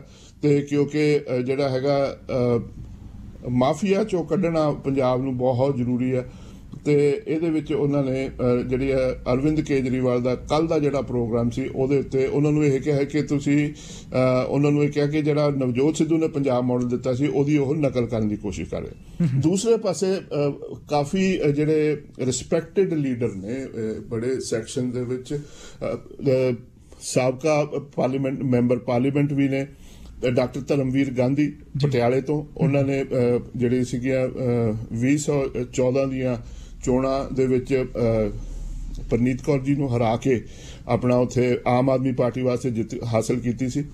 ਇਹ ਵੀ ਯਾਦ ਕਰਾ ਦਈਏ ਕਿ ਡਾਕਟਰ ਧਰਮਵੀਰ ਗਾਂਧੀ ਨੇ ਇਹ ਸੀਟ ਬਿਨਾਂ ਕਿਸੇ ਆਮ ਆਦਮੀ ਦੇ ਜਿਹੜੇ ਟੌਪ ਲੀਡਰ ਦੇ ਕੈਂਪੇਨ ਤੋਂ ਬਿਨਾਂ ਜਿੱਤੀ ਸੀ। ਬਾਕੀ ਸਾਰੀਆਂ ਸੀਟਾਂ ਦੇ ਉੱਤੇ ਅਰਵਿੰਦ ਕੇਜਰੀਵਾਲ ਗਏ, but doctor Gandhi the seat ਤੇ ਨਹੀਂ ਸੀਗੇ। ਬਾਅਦ ਚੋਂ ਡਾਕਟਰ ਗਾਂਧੀ ਨੇ ਆਮ ਆਦਮੀ ਪਾਰਟੀ ਚੋਂ ਉਹਨਾਂ ਨੂੰ ਸਸਪੈਂਡ ਕਰ ਦਿੱਤਾ ਗਿਆ, ਉਹ ਸਸਪੈਂਸ਼ਨ ਹਾਲੇ ਤੱਕ ਵੀ ਬਰਕਰਾਰ ਹੈ। ਤਾਂ ਉਹ ਵੀ ਇੱਕ ਇੰਟਰਵਿਊ ਦੇ ਵਿੱਚ ਕਹਿੰਦੇ ਨਜ਼ਰ ਆ ਰਹੇ ਆ ਕਿ ਜੋ ਅਰਵਿੰਦ ਕੇਜਰੀਵਾਲ ਨੇ ਪਿਛਲੇ ਦਿਨਾਂ ਉਹਨਾਂ ਦੀਆਂ ਕਾਰਵਾਈਆਂ ਨੇ ਉਹਦੇ 'ਚ ਦੋ ਖਾਸ ਗੱਲਾਂ ਦੇ ਉੱਤੇ ਉਹਨਾਂ ਨੇ ਅਰਵਿੰਦ ਕੇਜਰੀਵਾਲ ਨੂੰ ਘੇਰਿਆ। ਇੱਕ ਤਾਂ ਕਿਹਾ ਜੀ ਜਿਹੜੀ ਤਿਰੰਗਾ ਯਾਤਰਾ ਕੀਤੀ ਉਹ ਗੁਰਦਾਸਪੁਰ ਔਰ ਉਸਦੇ ਆਸ-ਪਾਸ ਪਠਾਨਕੋਟ ਵਾਲੇ ਪਾਸੇ ਜਿਹੜੀ ਹਿੰਦੂ ਬੈਲਟ ਹੈ ਉਹਦੇ ਵਿੱਚ ਕੀਤੀ ਔਰ ਵੱਡੇ ਸ਼ਹਿਰਾਂ 'ਚ ਕੀਤੀ। ਔਰ ਉਹਨਾਂ ਨੇ ਕਿਹਾ ਕਿ ਅਰਵਿੰਦ ਕੇਜਰੀਵਾਲ ਬੀਜੇਪੀ ਵਾਂਗੂ ਹੀ ਪੰਜਾਬ ਦੇ ਵਿੱਚ ਫਿਰਕੂ ਧਰੂਵੀਕਰਨ ਕਰਨਾ ਚਾਹੁੰਦੇ ਆ ਤੇ ਫਿਰ ਉਹ 'ਚੋਂ ਵੋਟਾਂ ਕੱਢਣੀਆਂ ਚਾਹੁੰਦੇ। ਦੂਸਰੀ ਉਹਨਾਂ ਨੇ ਜਿਹੜੀ ਇਹ ਗੱਲ ਕੀਤੀ ਕਿ ਜਿਹੜਾ ਪਿਛਲੇ ਦਿਨੀ ਜਿਹੜਾ ਕਿਸਾਨ ਨੇਤਾ ਨੇ ਹੁਣ ਸੰਯੁਕਤ ਸਮਾਜ ਮੋਰਚਾ ਦੇ ਜਿਹੜੇ ਲੀਡਰ ਨੇ ਬਲਬੀਰ ਸਿੰਘ ਰਾਜੇਵਾਲ, ਉਹਨਾਂ ਵੱਲੋਂ ਜਿਹੜਾ ਇਲਜ਼ਾਮ ਲਗਾਇਆ ਗਿਆ, ਹੋਰ ਲੋਕਾਂ ਵੱਲੋਂ ਵੀ ਜਿਹੜੇ ਜਿਨ੍ਹਾਂ ਨੂੰ ਟਿਕਟਾਂ ਨਹੀਂ ਮਿਲੀਆਂ ਆਮ ਆਦਮੀ ਪਾਰਟੀ ਦੀਆਂ, ਉਹਨਾਂ ਨੇ ਇਲਜ਼ਾਮ ਲਗਾਇਆ ਗਿਆ ਕਿ ਪਾਰਟੀ ਦੀ ਜਿਹੜੀ ਟਿਕਟਾਂ ਨੇ ਉਹ ਖਰੀਦੋ ਫਰੋਖਤ ਹੋ ਰਹੀ ਆ। ਉਹ ਡਾਕਟਰ ਗਾਂਧੀ ਨੇ ਕਿਹਾ ਕਿ ਜਿਹੜੀਆਂ ਪਿਛਲੀਆਂ ਵੀ ਚੋਣਾਂ ਹੋਈਆਂ ਨੇ ਪਹਿਲਾਂ ਵੀ ਉਹਦੇ ਵਿੱਚ ਵੀ ਇਹ ਇਲਜ਼ਾਮ 5 ਸਾਲ ਪਹਿਲਾਂ ਉਹਦੇ 'ਚ ਵੀ ਇਲਜ਼ਾਮ ਲੱਗੇ ਸਨ ਔਰ ਅਰਵਿੰਦ ਕੇਜਰੀਵਾਲ ਨੇ ਇਹਨਾਂ ਜਿਹੜੇ ਇਲਜ਼ਾਮ ਸੀ ਇਹਨਾਂ ਦੀ ਨਾ ਤਾਂ ਘੋਖ ਕੀਤੀ ਹੈ ਤੇ ਨਾ ਹੀ ਇਹਨਾਂ ਨੂੰ ਹੱਲ ਕਰਨ ਦਾ ਕੋਈ ਯਤਨ ਕੀਤਾ। ਸੋ ਇਸ ਲਈ ਉਹਨਾਂ ਨੇ ਇਹ ਕਿਹਾ ਕਿ ਜੀ ਇੱਕ ਗਿਣੀ ਮਿਥੀ ਜਿਹੜੀ ਹੈਗੀ ਆ ਪਲਾਨ ਦੇ ਹਿਸਾਬ ਦੇ ਨਾਲ ਬੀਜੇਪੀ ਔਰ ਆਮ ਆਦਮੀ ਪਾਰਟੀ ਇੱਕੋ ਏਜੰਡਾ ਆਪਣਾ ਚਲਾ ਰਹੇ ਨੇ ਪੰਜਾਬ ਦੇ ਵਿੱਚ। ਸਰਬਜੀਤ ਜੀ, ਹੁਣ ਸੁਣਨ ਚ ਆ ਰਿਹਾ ਕਿ ਇੱਧਰ ਪੰਜਾਬ ਦੇ ਵਿੱਚ ਚਰਨਜੀਤ ਚੰਨੀ ਤੇ ਯੂਪੀ ਦੇ ਵਿੱਚ ਯੋਗੀ ਆਦਿੱਤਿਆਨਾਥ ਇਹ ਦੋ ਸੀਟਾਂ ਤੋਂ ਚੋਣਾਂ ਲੜਨ। ਇਹ ਕਿਹੜੀਆਂ ਸੀਟਾਂ ਹੋ ਸਕਦੀਆਂ ਜੀ? ਵਾਸੂ ਜੀ, ਜਿਹੜਾ ਅਸੀਂ ਪਹਿਲਾਂ ਹੀ ਗੱਲ ਕਰ ਰਹੇ ਹਾਂ ਕਿ ਜਿਹੜਾ ਥੱਲਿਓਂ ਪ੍ਰੈਸ਼ਰ ਹੈ ਉਹ ਤਾਂ ਕਾਫੀ ਹੈਗਾ ਹੀ ਹੈਗਾ ਔਰ ਜਿਹੜੀਆਂ ਇੰਟਰਨਲ ਹਰ ਇੱਕ ਸਿਆਸੀ ਪਾਰਟੀ ਦੀ ਜਿਹੜੀ ਇੰਟਰਨਲ ਪੋਲੀਟੀਕਲ ਡਾਇਨਾਮਿਕਸ ਹੈ ਉਹਦੇ ਨਾਲ ਵੀ ਜਿਹੜੇ ਸਿਆਸੀ ਲੀਡਰ ਆ ਉਹਨਾਂ ਦੀਆਂ ਮੁਸ਼ਕਲਾਂ ਵੀ ਵੱਧ ਰਹੀਆਂ ਨੇ, ਉਹਨਾਂ ਵਾਸਤੇ ਚੈਲੰਜਸ ਵੀ ਵੱਧ ਰਹੇ ਜੀ। ਬੇਸ਼ੱਕ ਇਹ ਦੋਨੋਂ ਲੀਡਰ ਆਪਣੇ ਆਪਣੇ ਸੂਬਿਆਂ ਦੇ ਵਿੱਚ ਲੀਡ ਕਰ ਰਹੇ ਆ। ਜਿਹੜੀ ਪਹਿਲਾ ਸਰਵੇ ਆਇਆ ਉਹਦੇ ਵਿੱਚ ਜਿਹੜੀ ਲੋਕਾਂ ਦੇ ਵੱਲੋਂ ਓਪੀਨੀਅਨ ਪੋਲ ਆਇਆ ਉਹ 'ਚ ਲੀਡ ਕਰ ਰਹੇ ਆ। ਚੰਨੀ ਉਹਨਾਂ ਨੂੰ ਅਸੀਂ ਪਹਿਲਾਂ ਹੀ ਦੱਸ ਚੁੱਕੇ ਹਾਂ ਕਿ 29% ਜਿਹੜਾ ਸੈਂਪਲ ਦੇ ਵਿੱਚ ਸੀਗਾ ਉਹ ਲੋਕੀ ਚਾਹੁੰਦੇ ਨੇ ਬਤੌਰ ਚੀਫ ਮਿਨਿਸਟਰ, ਪਰ ਯੋਗੀ ਆਦਿੱਤਿਆਨਾਥ ਨੂੰ 43% ਵੋਟ ਚਾਹੁੰਦੇ ਆ। ਉਹਦੇ ਵਿੱਚ ਇਹਨਾਂ ਦੀਆਂ ਫੇਰ ਵੀ ਜਿਹੜੀਆਂ ਪਾਰਟੀ ਦੇ ਜਿਹੜਾ ਕਿਉਂਕਿ ਬਹੁਕੋਣੀ ਪੰਜਾਬ ਦੇ ਵਿੱਚ ਮੁਕਾਬਲਾ ਹੋਣਾ, ਸੋ ਇਸ ਵੇਲੇ ਕੋਈ ਪਾਰਟੀ ਕੌਨਫੀਡੈਂਟ ਨਹੀਂ ਹੈਗੀ ਪੰਜਾਬ ਦੇ ਵਿੱਚ। ਸੋ ਚਰਨਜੀਤ ਚੰਨੀ ਨੂੰ ਦੋ ਜਗ੍ਹਾ ਦੇ ਉੱਤੇ ਸਪੈਸ਼ਲੀ ਜਿਹੜੀ ਹੈਗੀ ਹੈ ਪਹਿਲਾਂ ਵੀ ਗੱਲ ਕਰ ਚੁੱਕੇ ਆ, ਜਿਹੜੀਆਂ ਰਿਜ਼ਰਵ ਸੈਕਸ਼ਨ ਦੀਆਂ ਵੋਟਾਂ ਨੇ ਉਹਨਾਂ ਨੂੰ ਲੁਭਾਉਣ ਵਾਸਤੇ ਦੋ ਸੀਟਾਂ ਤੋਂ ਲੜਾਉਣ ਦੀ ਗੱਲ ਸਾਹਮਣੇ ਆ ਰਹੀ ਹੈ। ਇੱਕ ਤਾਂ ਸੀਟ ਉਹਨਾਂ ਦੀ ਜਿਹੜੀ ਜੱਦੀ ਸੀਟ ਹੈ ਚਮਕੌਰ ਸਾਹਿਬ ਜਿੱਥੋਂ ਬਾਰ-ਬਾਰ ਜਿੱਤਦੇ ਆ ਰਹੇ ਆ ਉਹ ਮੰਨਿਆ ਜਾਂਦਾ, ਤੇ ਦੂਸਰੀ ਸੀਟ ਜਿਹੜੀ ਜਲੰਧਰ ਦੇ ਕੋਲੇ ਆਦਮਪੁਰ ਹੈ ਉਹ ਉੱਥੋਂ ਦੀ ਕਿਹਾ ਜਾਂਦਾ। ਔਰ ਉਹ ਕਿਉਂਕਿ ਦੁਆਬੇ ਦੇ ਵਿੱਚ ਬਹੁਤ ਵੱਡੀ ਜਿਹੜੀ ਪਰਸੈਂਟੇਜ ਪੋਪੂਲੇਸ਼ਨ ਅਸੀਂ ਕਹਿ ਸਕਦੇ ਹਾਂ ਸ਼ਡਿਊਲ ਕਾਸਟ ਪੋਪੂਲੇਸ਼ਨ ਹੈ ਜਿਹੜੀ ਦੇਸ਼ ਦੇ ਪੰਜਾਬ ਸਭ ਤੋਂ ਜ਼ਿਆਦਾ ਜਿਹੜੀ ਪਰਸੈਂਟੇਜ ਪੋਪੂਲੇਸ਼ਨ ਸ਼ਡਿਊਲ ਕਾਸਟ ਦੀ ਹੈ ਉਹ ਪੰਜਾਬ ਦੇ ਵਿੱਚ ਹੈ। ਸੋ ਦੁਆਬੇ 'ਚ ਉਦੋਂ ਵੀ ਜ਼ਿਆਦਾ ਹੈਗੀ ਹੈ। ਸੋ ਉਧਰਲੇ ਪਾਸੇ ਜਿਹੜੇ ਵੋਟਰਸ ਨੂੰ ਲੁਭਾਉਣ ਵਾਸਤੇ ਕਾਂਗਰਸ ਸ਼ਾਇਦ ਇੱਧਰਲੇ ਇਹ ਪੈਂਤਰਾ ਵਰਤ ਲੇ, ਪਰ ਕੀ ਇਹ ਕਾਊਂਟਰ ਪ੍ਰੋਡਕਟਿਵ ਹੋਏਗਾ ਕਿ ਕਾਂਗਰਸ ਪਾਰਟੀ ਦੀ ਨਰਵਸਨੈਸ ਦਿਖਾਉਣ ਦੀ ਵੀ ਝਲਕ ਆਏਗੀ? ਇਹ ਵੀ ਇਸ ਮੁੱਦੇ ਦੀ ਇੱਕ ਦੂਸਰਾ ਪਹਿਲੂ ਹੈ। ਦੂਸਰੇ ਪਾਸੇ ਜਿਹੜਾ ਯੋਗੀ ਆਦਿੱਤਿਆਨਾਥ ਆ ਉਹਨਾਂ ਵਾਸਤੇ ਆਪਣੀ ਪ੍ਰਾਂਤ ਦੇ ਵਿੱਚ ਬੜੀ ਵੱਡੀ ਸਮੱਸਿਆ ਖੜੀ ਹੋਈ ਹੈ। ਇੱਕ ਕਿਸਮ ਦਾ ਜਿਵੇਂ ਕਹਿ ਸਕਦੇ ਹੋ ਬਗਾਵਤ ਹੈ। ਉਹ ਜਿਹੜੀ ਆ ਅਦਰ ਬੈਕਵਰਡ ਕਲਾਸਿਸ ਨੇ ਉਸ ਧੜੇ ਵੱਲੋਂ ਜਿਹੜੇ ਉਹਨਾਂ ਦੇ ਲੀਡਰ ਨੇ ਉਹਨਾਂ ਵੱਲੋਂ ਪਹਿਲਾਂ ਹੀ ਜਿਹੜੇ ਮੌਰੀਆ ਹੈਗੇ ਆ ਉਹਨਾਂ ਦੇ ਸਵਾਮੀ ਪ੍ਰਸਾਦ ਮੌਰਿਆ ਮੰਤਰੀ ਸੀ, ਉਹ ਛੱਡ ਕੇ ਚਲੇ ਗਏ ਆ ਪਾਰਟੀ ਨੂੰ। ਤੇ ਇੱਕ OBC ਦੇ ਹੋਰ ਲੀਡਰ ਨੇ ਓਮ ਪ੍ਰਕਾਸ਼ ਰਾਜਭਰ, ਉਹਨਾਂ ਨੇ ਇਹ ਕਿਹਾ ਕਿ 20 ਜਨਵਰੀ ਤੱਕ 18 UP ਦੇ ਜਿਹੜੇ ਮੰਤਰੀ ਨੇ ਉਹ ਯੋਗੀ ਆਦਿੱਤਿਆਨਾਥ ਦਾ ਸਾਥ ਛੱਡ ਦੇਣਗੇ ਤੇ ਔਰ ਉਹ ਆਪਣੀ ਜਿਹੜੀ ਹੈਗੀ ਆ ਹੋਰ ਸਿਆਸਤ ਕਰਨਗੇ। ਇਹਦੇ ਵਿੱਚ ਜਿਹੜਾ ਹੈਗਾ ਜੀ ਯੋਗੀ ਆਦਿੱਤਿਆਨਾਥ ਦਾ ਫਿਰ ਇਹ BJP ਦਾ ਇਹ ਹੈਗਾ ਕਿ ਕਿਉਂਕਿ ਪਿਛਲੇ ਦਿਨੀ ਰਾਮ ਮੰਦਿਰ ਦੀ ਜਿਹੜੀ ਸਕਸੈਸ ਹੋਈ ਆ BJP ਨੂੰ, ਸੁਪਰੀਮ ਕੋਰਟ 'ਚ ਵੀ ਸਕਸੈਸ ਮਿਲੀ ਆ, ਉਹਦੇ ਵਿੱਚ ਹੁਣ ਉਹ ਕੋਈ ਅੜਿੱਕਾ ਨਹੀਂ ਆ ਰਾਮ ਮੰਦਿਰ ਅਯੋਧਿਆ 'ਚ ਬਣਾਉਣ ਦਾ। ਔਰ ਉਸ ਨੂੰ ਮੱਦੇਨਜ਼ਰ ਰੱਖਦੇ ਹੋਏ ਕਿ ਗੋਰਖਪੁਰ ਜਿਹੜੀ ਉਹਨਾਂ ਦੀ ਆਪਣੀ ਜੱਦੀ ਸੀਟ ਹੈ, ਜਿੱਥੇ ਉਹਨਾਂ ਦਾ ਮੱਠ ਵੀ ਹੈਗਾ, ਜਿਹਦੇ ਉਹ ਹੁਣ ਇਸ ਵੇਲੇ ਮੁਖੀ ਵੀ ਨੇ, ਔਰ ਉਸ ਤੋਂ ਇਲਾਵਾ ਅਯੋਧਿਆ ਤੋਂ ਯੋਗੀ ਆਦਿੱਤਿਆਨਾਥ ਨੂੰ ਖੜਿਆ ਕੀਤਾ ਜਾਵੇ ਤਾਂ ਕਿ ਜਿਹੜਾ ਹਿੰਦੂਤਵਾ ਦਾ ਏਜੰਡਾ ਹੈ ਉਸ ਦੇ ਉੱਤੇ ਫੇਰ ਫੋਕਸ ਆਵੇ। ਜਿਹੜੀ ਆਪਣੇ ਵਾਸੂ ਜੀ ਸਾਡੇ ਸਰੋਤਿਆਂ ਨੂੰ ਇਹ ਸਮਝਣਾ ਚਾਹੀਦਾ, ਪੰਜਾਬ ਦੇ ਵਿੱਚ ਤਾਂ ਜਿਹੜੀ ਇਹ ਜਾਤ ਬਰਾਦਰੀ ਦੀ ਜਿਹੜੀ ਸਿਸਟਮ ਨਵਾਂ ਵਾ, UP ਦੀਆਂ ਇਲੈਕਸ਼ਨ ਦੇ ਵਿੱਚ ਇਹ ਬਹੁਤ ਭਾਰੂ ਮੁੱਦਾ ਹੁੰਦਾ ਕਿ ਜਿਹੜੀ ਜਾਤ ਬਰਾਦਰੀ ਕਿੱਧਰ ਹੈ। ਤੇ ਪਰ ਇੱਕ ਇਹਦਾ ਜਿਹੜਾ ਇੰਟਰਸਟਿੰਗ ਪਹਿਲੂ ਇਹ ਹੈ ਕਿ ਯੋਗੀ ਆਦਿੱਤਿਆਨਾਥ ਪਿਛਲੇ 18 ਸਾਲਾਂ ਦੇ ਵਿੱਚ ਪਹਿਲੇ ਮੁੱਖ ਮੰਤਰੀ ਹੋਣਗੇ ਜਿਹੜੀ ਡਾਇਰੈਕਟ ਇਲੈਕਸ਼ਨ 'ਚ ਜਾ ਰਹੇ। ਇਸ ਤੋਂ ਪਹਿਲਾਂ ਮੁਲਾਇਮ ਸਿੰਘ ਯਾਦਵ 2004 ਦੇ ਵਿੱਚ ਉਹਨਾਂ ਨੇ ਡਾਇਰੈਕਟ ਇਲੈਕਸ਼ਨ ਲੜੀ ਸੀ। ਉਸ ਤੋਂ ਬਾਅਦ ਮਾਇਆਵਤੀ ਔਰ ਜਿਹੜੇ ਹੈਗੇ ਅਖਿਲੇਸ਼ ਯਾਦਵ ਇਹ ਜਿਹੜੀਆਂ ਹੈਗੀਆਂ ਅਸੈਂਬਲੀ ਦੀਆਂ ਇਲੈਕਸ਼ਨਾਂ ਨਹੀਂ ਸੀ ਲੜੇ।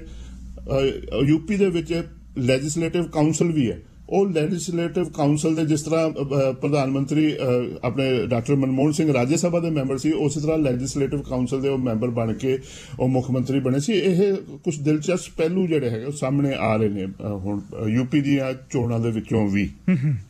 ਸਰਬਜੀਤ ਜੀ, ਜਿਹੜਾ ਨਿਊ ਜਰਸੀ ਦੇ ਵਿੱਚ 1984 ਸਿੱਖ ਜੈਨੋਸਾਈਡ ਸੰਬੰਧੀ ਮਤਾ ਪਾਸ ਕੀਤਾ ਗਿਆ, ਉਹਦਾ SGPC ਵੱਲੋਂ ਸਵਾਗਤ ਕੀਤਾ ਗਿਆ। ਬਿਲਕੁਲ, ਇਹ ਬੜੀ ਅਹਿਮ ਹੈਗੀ ਹੈ ਜੀ ਘਟਨਾ ਕਿ ਸ਼੍ਰੋਮਣੀ ਗੁਰਦੁਆਰਾ ਪ੍ਰਬੰਧਕ ਜਿਹੜੇ ਮਤੇ ਨੇ ਪਹਿਲਾਂ ਵੀ ਆਉਂਦੇ ਰਹੇ ਆ। ਇਸ ਤੋਂ ਪਹਿਲਾਂ ਜਿਹੜੀ ਕੈਲੀਫੋਰਨੀਆ ਦੀ ਸੈਨੇਟ ਸੀ ਉਹਨੇ 2015 ਦੇ ਵਿੱਚ, ਜਿਹੜੀ ਪੈਂਸਿਲਵੇਨੀਆ ਸਟੇਟ ਆ ਉਹਨੇ 2018 ਦੇ ਵਿੱਚ ਵੀ ਕੀਤਾ ਸੀ, ਪਰ ਐਡਾ ਭਰਵਾਂ ਹੁੰਗਾਰਾ ਨਹੀਂ ਸੀ SGPC ਕੋਲੋਂ। ਜਾਂ ਉਸ ਵੇਲੇ ਦੇ ਮੌਜੂਦਾ ਜਿਹੜੇ ਉਸ ਵੇਲੇ ਦੇ ਪ੍ਰਧਾਨ ਸੀਗੇ ਉਹ ਅਵੇਅਰ ਨਹੀਂ ਹੋਣੇ। ਜਿਹੜੇ ਮੌਜੂਦਾ ਪ੍ਰਧਾਨ ਨੇ ਨਾ ਹਰਜਿੰਦਰ ਸਿੰਘ ਧਾਮੀ, ਇਹ ਕਾਫੀ ਜਿਹੜਾ ਹੈਗਾ ਇੰਟਰੈਕਟਿਵ ਪ੍ਰਧਾਨ ਹੈ ਔਰ ਸਿਰਫ ਸਟੇਟ ਲੈਵਲ ਜਾਂ ਧਾਰਮਿਕ ਫੀਲਡ ਦੇ ਵਿੱਚ ਜਿਹੜੀਆਂ ਘਟਨਾਕ੍ਰਮ ਹੁੰਦਾ ਸਿਰਫ ਉਹਨਾਂ ਦੇ ਨਾਲ ਹੀ ਅਵੇਅਰ, ਉਹਨਾਂ ਨਾਲ ਕੋਈ ਲਿੰਕ ਨਹੀਂ। ਉਹ ਇੰਟਰਨੈਸ਼ਨਲ ਲੈਵਲ ਦੀਆਂ ਖਬਰਾਂ ਦੇ ਉੱਤੇ ਵੀ ਆਪਣੀ ਉਹਨਾਂ ਦੀ ਪੈਣੀ ਨਜ਼ਰ ਬਣੀ ਰਹਿੰਦੀ ਹੈ। ਆ ਜਿਹੜਾ ਪਿਛਲੇ ਦਿਨੀ ਨਿਊ ਜਰਸੀ ਦੀ ਜਿਹੜੀ ਸੈਨੇਟ ਸੀ ਉਹਨਾਂ ਨੇ ਇਹ ਮਤਾ ਪਾਸ ਕਰਕੇ 1984 ਦਾ ਜਿਹੜਾ ਕਤਲੇਆਮ ਸੀ ਉਹਨੂੰ ਸਿੱਖ ਜੀਨੋਸਾਈਡ ਦਾ ਮੰਨਿਆ ਔਰ ਉਹਦੀ ਕੰਡੈਮਨੇਸ਼ਨ ਕੀਤੀ ਔਰ ਉਹਦੀ ਜਿਹੜੀ ਹੈਗੀ ਆ ਉਸ ਮਤੇ ਦੀ ਜਿਹੜੀ ਹੈਗੀ ਧੰਨਵਾਦ ਆਪਣੇ ਧਾਮੀ ਸਾਹਿਬ ਵੱਲੋਂ ਕੀਤਾ ਗਿਆ। ਔਰ ਆਉਣ ਵਾਲੇ ਦਿਨਾਂ 'ਚ ਸ਼ਾਇਦ ਰਿਟਨ ਜਿਹੜਾ ਹੈਗਾ ਧੰਨਵਾਦ SGPC ਦੇ ਹਾਊਸ ਵੱਲੋਂ ਇੱਕ ਮਤਾ ਪਾ ਕੇ ਇਹ ਨਿਊ ਜਰਸੀ ਦੀ ਸੈਨੇਟ ਨੂੰ ਭੇਜਿਆ ਜਾਊਗਾ। ਔਰ ਇੱਕ ਪਾਸੇ ਤਾਂ ਆਪਣੀਆਂ ਚੋਣਾਂ ਵੀ ਨੇ, ਵੋਟਾਂ ਪੈਣੀਆਂ ਨੇ, ਉਸੇ ਵਕਤ ਇਹ ਜਿਹੜਾ ਹੈਗਾ ਨਿਊ ਜਰਸੀ ਦਾ ਮੌਕਾ ਹੁੰਦਾ ਤੇ ਉਦੋਂ ਜਿਹੜਾ ਸ਼੍ਰੋਮਣੀ ਪ੍ਰਬੰਧਕ ਕਮੇਟੀ ਤੇ ਕਾਬਜ਼ ਸ਼੍ਰੋਮਣੀ ਅਕਾਲੀ ਦਲ ਹੈ ਔਰ ਉਹ ਵੀ ਇਹ ਉਹਨਾਂ ਵਾਸਤੇ ਵੀ ਇਹ ਚੰਗੀ ਗੱਲ ਆ ਜਾਂਦੀ ਹੈ ਕਿ ਇੰਟਰਨੈਸ਼ਨਲ ਲੈਵਲ ਦੇ ਉੱਤੇ ਇਹ ਉਹਨਾਂ ਨੂੰ ਮੁੱਦਾ ਮਿਲਦਾ ਬਈ ਇਹ ਇਸ ਮੁੱਦੇ ਨੂੰ ਫਿਰ ਉਜਾਗਰ ਕਰਨ ਦੀ। ਤੇ ਧਾਮੀ ਉਹਨਾਂ ਨੇ ਕਿਹਾ ਕਿ ਜੀ ਕਾਂਗਰਸ ਸਰਕਾਰ ਨੇ ਉਦੋਂ ਇੱਕ ਸੋਚੀ ਸਮਝੀ ਸਾਜ਼ਿਸ਼ ਤਹਿਤ ਹਜ਼ਾਰਾਂ ਸਿੱਖਾਂ ਨੂੰ, ਬੇਦੋਸ਼ੇ ਸਿੱਖਾਂ ਨੂੰ ਜਿਹੜਾ ਹੈਗਾ ਉਹਨਾਂ ਦਾ ਕਤਲੇਆਮ ਦਿੱਲੀ ਤੇ ਹੋਰ ਦੇਸ਼ ਦੇ ਵਿੱਚ ਕੀਤਾ 19 ਨਵੰਬਰ 1984 ਦੇ ਵਿੱਚ। ਔਰ ਉਹਦੇ ਬਾਰੇ ਜਿਹੜਾ ਹੈਗਾ ਹਾਲੇ ਤੱਕ ਕੋਈ ਐਸਾ ਕੰਮ ਨਹੀਂ ਕੀਤਾ ਜਿਹਦੇ ਨਾਲ ਲੋਕਾਂ ਦੇ ਜ਼ਖਮਾਂ ਤੇ ਮਲਮ ਲੱਗੇ। ਰਾਦਰ ਜਿਹੜੀ ਕਾਂਗਰਸ ਪਾਰਟੀ ਹੈ, ਜਿਹੜੇ ਲੋਕੀ ਇਸ ਜੀਨੋਸਾਈਡ ਦੇ ਵਿੱਚ ਜਿਹੜੇ ਰਿਸਪੌਂਸਿਬਲ ਸੀ ਉਹਨਾਂ ਨੂੰ ਬੜੀਆਂ ਅਹਿਮ ਅਹੁਦੇ ਦੇ ਰਹੀ ਹੈ। ਸੋ ਇੱਕ ਤਾਂ ਇਹ ਆ ਜਾਂਦੀ ਹੈ। ਦੂਸਰੇ ਪਾਸੇ ਇਹਦਾ ਨਾਲ ਦਾ ਜਿਹੜਾ ਇੱਕ ਪਹਿਲੂ ਇਹ ਆਉਂਦਾ ਕਿ ਅੱਜ ਪਿਛਲੇ ਕੁਝ ਦਿਨਾਂ ਤੋਂ ਸੁਖਬੀਰ ਬਾਦਲ ਬੜੇ ਅਗਰੈਸਿਵ ਨੇ। ਜਿਹੜਾ ਬੇਅਦਬੀ ਦਾ ਮਾਮਲਾ ਆਉਂਦਾ, ਬੇਅਦਬੀ ਦੀ ਜਦੋਂ ਗੱਲ ਕਰਦੇ ਆ ਉਹ ਸੁਖਬੀਰ ਬਾਦਲ ਕਹਿੰਦੇ ਜੀ ਜਦੋਂ ਸੁਖਜਿੰਦਰ ਰੰਧਾਵਾ ਜਾਂ ਹੋਰ ਜਿਹੜੇ ਮੰਤਰੀ ਨੇ ਕਾਂਗਰਸ ਦੇ, ਈਵਨ ਚਰਨਜੀਤ ਚੰਨੀ ਵਗੈਰਾ ਬੇਅਦਬੀ ਦਾ ਇਸ਼ੂ ਚੱਕਦੇ ਆ ਤਾਂ ਉਹ ਕਹਿੰਦੇ ਸਭ ਤੋਂ ਵੱਡੀ ਬੇਅਦਬੀ ਤਾਂ ਕਾਂਗਰਸ ਦੀ ਕੀਤੀ ਹੋਈ ਹੈ ਕਿ 1984 ਜੂਨ 1984 ਦੇ ਵਿੱਚ ਜਿਹੜਾ ਸੀਗਾ ਤੋਪਾਂ ਦੇ ਨਾਲ ਸਾਡਾ ਜਿਹੜਾ ਧਾਰਮਿਕ ਸਥਾਨ ਹੈ ਉਹਦੇ ਹਮਲਾ ਕੀਤਾ, ਉੱਥੇ ਬੇਅਦਬੀ ਕੀਤੀ। ਔਰ ਫਿਰ ਨਵੰਬਰ 84 ਦੇ ਵਿੱਚ ਸੈਂਕੜੇ ਗੁਰਦੁਆਰਿਆਂ ਦੇ ਉੱਤੇ ਹਮਲੇ ਕਰਕੇ ਗੁਰੂ ਗ੍ਰੰਥ ਸਾਹਿਬ ਦੀ ਉਹਨਾਂ ਨੂੰ ਅਗਨੀ ਭੇਟ ਕੀਤਾ ਗਿਆ, ਉਹਨਾਂ ਦੀ ਬੇਅਦਬੀ ਕੀਤੀ ਗਈ। ਔਰ ਉਹਦਾ ਹਾਲੇ ਤੱਕ ਜਿਹੜਾ ਹੈਗਾ ਕਾਂਗਰਸ ਨੇ ਨਾ ਤਾਂ ਕੋਈ ਮਾਫੀ ਮੰਗੀ ਆ ਤੇ ਨਾ ਹੀ ਕਿਸੇ ਲੈਵਲ ਦੇ ਉੱਤੇ ਕੋਈ ਅਫਸੋਸ ਕਾਂਗਰਸ ਪਾਰਟੀ ਦੇ ਵਿੱਚ ਨਜ਼ਰ ਆ ਰਿਹਾ। ਸਰਬਜੀਤ ਜੀ, ਹੁਣ ਪੰਜਾਬ ਦੇ ਵਿੱਚ ਚੋਣਾਂ ਤੋਂ ਪਹਿਲਾਂ ਕਈ ਥਾਵਾਂ ਤੇ ਡਰੱਗ ਜ਼ਬਤ ਕੀਤੀ ਗਈ ਹੈ, ਡਰੱਗ ਫੜੀ ਗਈ ਹੈ ਤੇ ਇਸ ਮਾਮਲੇ ਦੀ ਸੂਓ ਮੋਟੋ ਕੋਗਨੀਜ਼ੈਂਸ ਲਈ ਹੈ ਹਾਈ ਕੋਰਟ ਨੇ। ਉਹਨਾਂ ਨੇ ਇਲੈਕਸ਼ਨ ਕਮਿਸ਼ਨ ਨੂੰ ਕਿਹਾ ਕਿ ਤੁਸੀਂ 20 ਜਨਵਰੀ ਤੋਂ ਪਹਿਲਾਂ ਜਾਂਚ ਕਰਕੇ ਦੱਸੋ ਵੀ ਤੁਸੀਂ ਡਰੱਗਸ ਨੂੰ ਰੋਕਣ ਲਈ ਕੀ ਕਦਮ ਚੁੱਕੇ ਨੇ ਕਿ ਤਾਂ ਕਿ ਇਹਨਾਂ ਦਾ ਵੋਟਾਂ ਖਰੀਦਣ ਲਈ ਇਸਤੇਮਾਲ ਨਾ ਕੀਤਾ ਜਾਵੇ।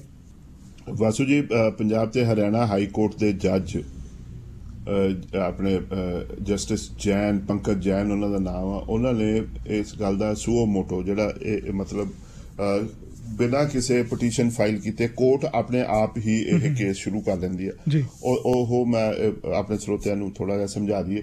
ਉਹਨਾਂ ਨੇ ਕਿਹਾ ਕਿ ਇੱਕ ਫਾਰਮਰ ਚੀਫ ਇਲੈਕਸ਼ਨ ਕਮਿਸ਼ਨਰ ਨੇ ਇਹ ਗੱਲ ਸਾਹਮਣੇ ਰੱਖੀ ਸੀ ਕਿ 2012 ਦੇ ਵਿੱਚ ਜਿਹੜੀਆਂ ਚੋਣਾਂ ਹੋਈਆਂ ਸੀ, 1 ਮਹੀਨੇ ਦੇ ਦੌਰਾਨ ਕੋਈ 55 ਕਿਲੋ ਹੈਰੋਇਨ ਔਰ ਕੋਈ 4.5 ਕੁਇੰਟਲ ਜਿਹੜੀ ਭੁੱਕੀ ਉਹ ਬਰਾਮਦ ਕੀਤੀ ਗਈ ਸੀ। ਔਰ ਹੋਰ ਵੀ ਜਿਹੜੇ ਹੈਗੇ ਸਾਈਕੋਟ੍ਰੋਪਿਕ ਸਬਸਟੈਂਸਿਸ ਨੇ, ਗੋਲੀਆਂ, ਨਸ਼ੇ, ਉਹਨਾਂ ਦੀਆਂ ਜਿਹੜੀ ਸੀ ਸਰਕੂਲੇਸ਼ਨ ਹੋ ਰਹੀ ਸੀ।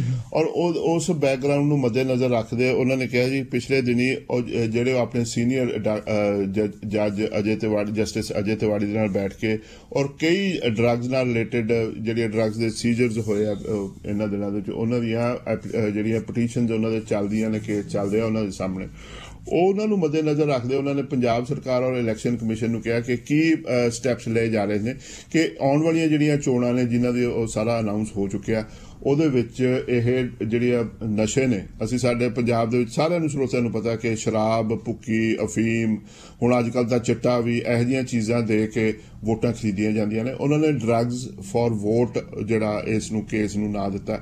ਇਹਦੇ ਵਿੱਚ ਜਨਵਰੀ 20 ਨੂੰ ਉਹਨਾਂ ਨੇ ਕਿਹਾ ਇਹਦੇ ਵਿੱਚ ਪੰਜਾਬ ਸਰਕਾਰ ਨੇ ਵੀ ਜਵਾਬ ਦੇਣਾ ਤੇ ਇਲੈਕਸ਼ਨ ਕਮਿਸ਼ਨ ਨੇ ਵੀ ਜਵਾਬ ਦੇਣਾ ਕਿ ਕੀ ਸਟੈਪਸ ਲਏ ਜਾ ਰਹੇ ਨੇ, ਕੀ ਕੋਈ ਸਟੱਡੀ ਕੀਤੀ ਆ, ਕੀ ਸਰਕਮਸਟੈਂਸਿਸ ਨੇ ਕਿ ਡਰੱਗਸ ਵਰਤੀਆਂ ਜਾਂਦੀਆਂ ਨੇ, ਔਰ ਉਹਦੇ ਬਾਰੇ ਉਸ ਤੋਂ ਬਾਅਦ ਇਹ ਅੱਗੇ ਦੇਖਿਆ ਜਾਊਗਾ।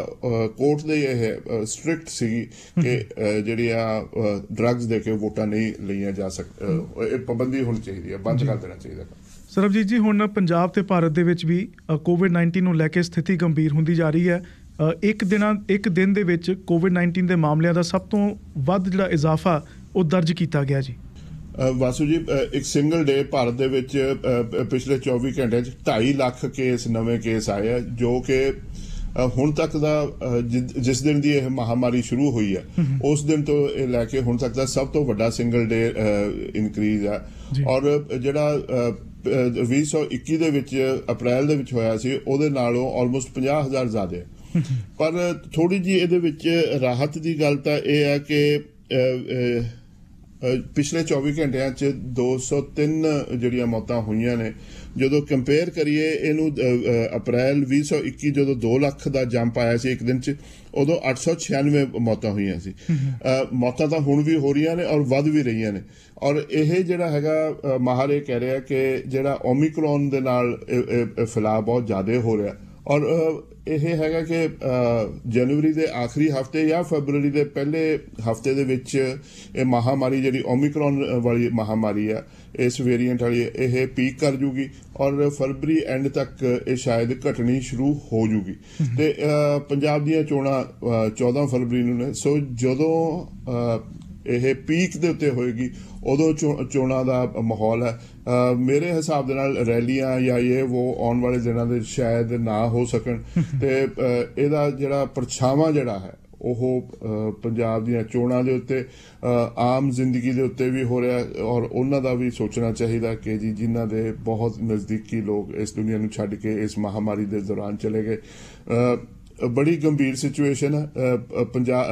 ਜਿਹੜੇ ਬੱਚਿਆਂ ਦੇ 15 ਤੋਂ ਲੈ ਕੇ 18 ਸਾਲ ਦੀ, ਉਹਨਾਂ ਦਾ ਵੀ ਟੀਕਾਕਰਨ ਸ਼ੁਰੂ ਹੋ ਗਿਆ ਔਰ ਬੂਸਟਰ ਡੋਜ਼ਜ਼ ਵੀ ਭਾਰਤ ਔਰ ਪੰਜਾਬ 'ਚ ਲੱਗਣੀਆਂ ਸ਼ੁਰੂ ਹੋ ਗਈਆਂ। ਪੰਜਾਬ ਔਰ ਉੱਤਰ ਪ੍ਰਦੇਸ਼ ਜਾਂ ਹੋਰ ਸੂਬੇ ਜਿੱਥੇ ਚੋਣਾਂ ਹੋਣਗੀਆਂ ਉੱਥੇ ਜਿਹੜੀ ਇਹ ਪ੍ਰੀਵੈਂਸ਼ਨ ਵਾਲੇ ਜਿਹੜੇ ਹੁੰਦੇ ਆ ਉਹਨਾਂ ਦੇ ਉੱਤੇ ਧਿਆਨ ਹਟੂਗਾ, ਕਿਉਂਕਿ ਸਾਰਿਆਂ ਦਾ ਜ਼ੋਰ ਇਲੈਕਸ਼ਨ ਦੇ ਉੱਤੇ ਹੋਊਗਾ ਕਿ ਜਿਹੜਾ ਜ਼ੋਰ ਆ ਇਲੈਕਸ਼ਨ ਦੇ ਕਾਰਨ ਕੀ ਇਹ ਬਿਮਾਰੀ ਫੈਲੇਗੀ, ਕਿਉਂਕਿ ਪ੍ਰੀਵੈਂਸ਼ਨ ਨਹੀਂ ਹੁੰਦੀ, ਲੋਕਾਂ ਦਾ ਆਪਸ 'ਚ ਮਿਲਣਾ ਵੱਧ ਜਾਂਦਾ, ਉਹਦੇ ਕਰਕੇ ਹੋਏਗੀ। ਇਹ ਆਉਣ ਵਾਲੇ ਦਿਨਾਂ 'ਚ ਅਸੀਂ ਦੇਖਾਂਗੇ ਜੀ। ਬੰਦੇਰ ਸਾਹਿਬ, ਇਹ ਸਾਰੀਆਂ ਖਬਰਾਂ ਸਾਡੇ ਨਾਲ ਸਾਂਝੀਆਂ ਕਰਨ ਲਈ ਬਹੁਤ ਬਹੁਤ ਧੰਨਵਾਦ। ਕੱਲ ਫਿਰ ਗੱਲਬਾਤ ਕਰਦੇ ਹਾਂ ਜੀ। ਧੰਨਵਾਦ ਜੀ।